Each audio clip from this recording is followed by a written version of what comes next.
समानता का अर्थ समानता का मतलब यह नहीं है कि हर व्यक्ति बिल्कुल एक जैसा हो। हर व्यक्ति को सम्मान, अवसर और अधिकारों के मामले में न्यायपूर्ण व्यवहार मिले। लोकतांत्रिक समाज में समानता एक मूल्य है। कानून के समक्ष समानता भारतीय संविधान के अनुसार सभी नागरिक कानून के समक्ष समान हैं।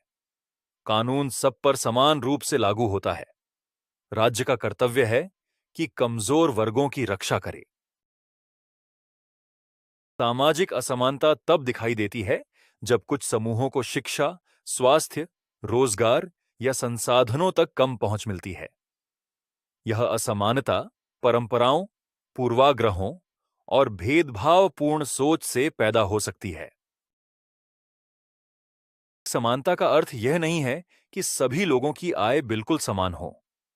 हर व्यक्ति को सम्मानजनक जीवन के लिए आवश्यक संसाधन, अवसर और सुरक्षा उपलब्ध हों। जब आर्थिक विषमता बहुत अधिक होती है, तब समाज में असंतोष और अन्याय बढ़ सकता है। शिक्षा और समान अवसर। शिक्षा समानता स्थापित करने का सबसे प्रभावी माध्यम है।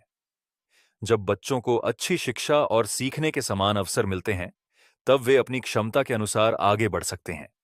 इसलिए शिक्षा का प्रसार समानता का आधार है। महिलाओं के लिए समान अधिकार।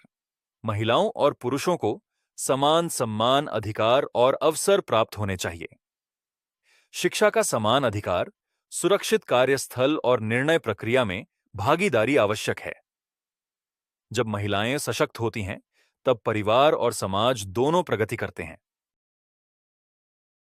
लोकतंत्र और समानता। लोकतंत्र केवल मतदान तक सीमित नहीं है।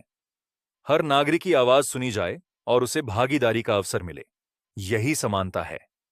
यदि कुछ लोगों की आवाज हमेशा दबा दी जाए, तो लोकतंत्र कमजोर हो जाता है। वास्तविक जीवन का उदाहरण मान लीजिए।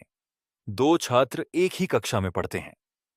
एक छात्र के पास किताबें, इंटरनेट और शांत वातावरण है, जबकि दूसरे छात्र के पास यह सुविधाएं नहीं हैं। समानता का सही अर्थ यह है कि दूसरे छात्र को भी वह सहायता दी जाए जिससे वह बराबरी से सीख सके।